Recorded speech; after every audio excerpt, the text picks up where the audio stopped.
The elite of the city often gathered at the Grand Horizon, a high-rise restaurant that floated above the clouds. Patrons arrived in sleek skycars, dressed in tailored suits and sparkling gowns. The view was always breathtaking, a panorama of lights stretching across the floating districts. But tonight, the attention was not on the city below. It was on a small, unassuming woman who moved among the tables with a tray of drinks. She was a waitress, and by all appearances, completely ordinary. Her uniform was plain, her hair tied back in a modest braid, and her eyes, though kind, were often lowered as she navigated between the tables. The elite did not notice her, except when they chose to. And tonight, they chose to notice her only to mock. "Look at her," one of the men whispered to his companion, smirking. "She spills even when she walks." They laughed, a soft, calculated chuckle meant to draw attention. Others joined in. Some nudged each other, pointing at her as she passed, pretending to admire her skill while hiding their derision behind light smiles. She kept walking, steady, her tray balanced perfectly, as though their laughter was part of the air she breathed. Yet, beneath that unremarkable exterior, she carried a secret, something no one in that room could imagine. The woman's hands had danced across keys that could summon storms, calm oceans, and move hearts. She had played for the leaders of distant planets, for gatherings that decided the fates of worlds. And tonight, though the elite laughed, she would reveal that mastery in a place where it mattered most. The restaurant had a grand piano, positioned in a corner near the balcony, overlooking the cityscape. It was seldom used. The elite preferred holograms and digitally composed music, believing live performance was quaint and unnecessary. But tonight, for reasons known only to the hostess, the piano would become the stage of an unforgettable revelation.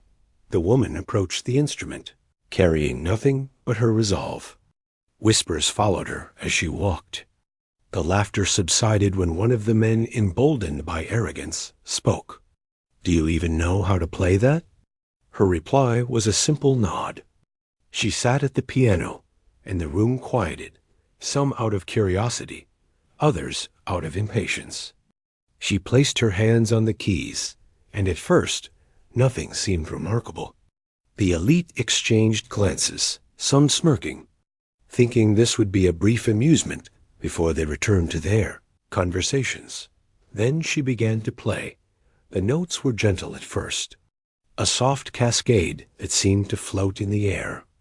But gradually, the music grew richer, deeper, commanding attention without demanding it. It told a story of distant stars and quiet nights, of human resilience and hope. Each chord carried a weight of experience that the room had never heard before. The laughter, once confident, faded into silence, replaced by a growing tension that gripped every listener. One of the men tried to hide his surprise, tapping his fingers nervously against the table. Another leaned forward, eyes wide, as if trying to understand how such music could emerge from someone so ordinary.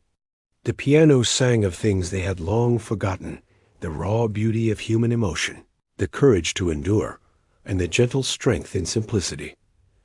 Her hands moved like they had a life of their own, fingers gliding over the keys with precision and passion. She filled the room with harmonies that seemed impossible. Notes intertwined, rising and falling like the breath of the world itself. She played melodies that felt like they had traveled through centuries, carrying the voices of those who had loved, fought, and dreamed before. The elite, for the first time that evening, were not laughing. Some had tears in their eyes. Others clenched their fists, struggling against emotions they did not expect. It was not just music. It was a revelation, a reminder of what humanity could create, what it could endure, and what it could aspire to. One woman, usually stern and composed, covered her mouth, her eyes glistening. I didn't expect this," she whispered. The man who had mocked her first looked down at his hands, ashamed. "How?" he began, but no words could capture the depth of what he felt. The music continued, shifting from quiet reflection to triumphant declaration. It spoke of struggle and victory, of small acts of kindness that ripple across the universe. The woman's fingers danced across the keys as if she were summoning the very essence of human spirit. Every note was deliberate, yet free, like a bird soaring without restraint, that it was impossible not to feel it. The floating city below, the dazzling lights, the luxurious tables, and the elite themselves faded away. All that existed was the music and the truth it carried, the undeniable proof that humans, even those underestimated, could create beauty and inspire greatness unlike anything else in the galaxy. When the final note lingered, the room was silent. Not a cough, not a whisper, only the soft echo of the piano fading into the air. Then, slowly, applause began. At first tentative, then growing into a wave of genuine admiration. The elite, humbled and moved, could not contain their respect. Some wiped tears from their eyes. Others nodded with solemn acknowledgment. The woman rose from the piano, her hands brushing the keys once more in a quiet farewell. She did not boast. She did not demand recognition. She only smiled softly, the same gentle expression she had worn all evening, and returned to her duties. But the world had changed in that room. The elite had laughed, as they often did at those they considered beneath them. But they had learned something profound, that greatness could wear the simplest form, and that the human spirit, when expressed through skill and passion, could transcend any barrier, any preconception, any hierarchy. The hostess approached her quietly. "You have moved them," she said. The woman nodded, a modest smile on her lips. "I only played what was inside me." And that was enough. The music had spoken louder than any words could. It was a message carried through every note. Never underestimate the quiet ones, the overlooked, the seemingly ordinary. Sometimes the power to change hearts lies not in titles, wealth, or influence, but in the courage to share your true gift. Word of the performance spread quickly. Other elite gatherings began requesting her presence, not out of obligation, but from genuine desire to witness the extraordinary. She did not seek fame, yet recognition found her naturally.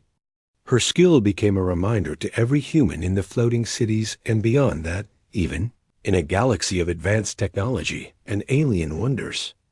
The essence of humanity, creativity, emotion, and resilience remained unmatched. Years later, the story of that night would be told in hushed reverence.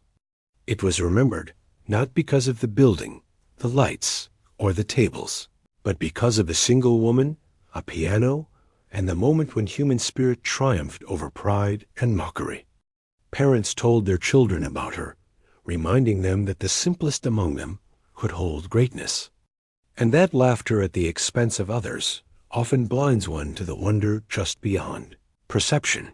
The elite who had laughed that evening carried the lesson with them. They no longer judged by appearances. They listened more carefully, watched more thoughtfully, and learned that human potential could emerge from the most unexpected places. And the woman continued her work, carrying her quiet strength into every corner of the city, every hall she entered, every stage she touched. Her music became a bridge, connecting hearts, inspiring courage, and proving that humanity's most profound achievements were born not from superiority, but from the quiet brilliance of an ordinary soul who dared to play her truth. It was a triumph not just of talent, but of the essence of what it meant to be human. In a galaxy full of wonders, alien marvels, and technological feats beyond imagination, it was a single piano and a single human that reminded everyone why humanity mattered.